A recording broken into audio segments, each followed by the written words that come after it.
How to set up Instagram two-step verifications. Hi guys, let's get started. So first open the Instagram application and go to your profile.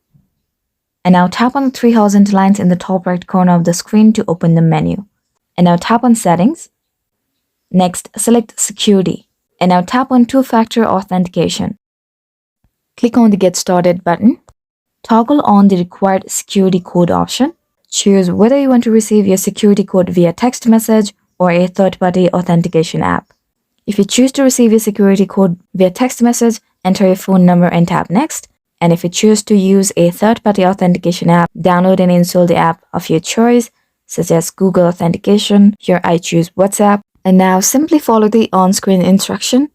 Enter the confirmation code that has been sent to your phone.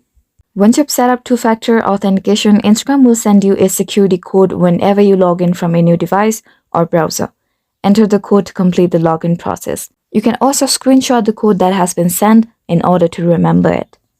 But note that it's important to keep your phone number or authentication app up to date in case you need to use two-factor authentication in the future. You can update your phone number or authentication app by going back to two-factor authentication settings in the Instagram app. So yeah, that's it.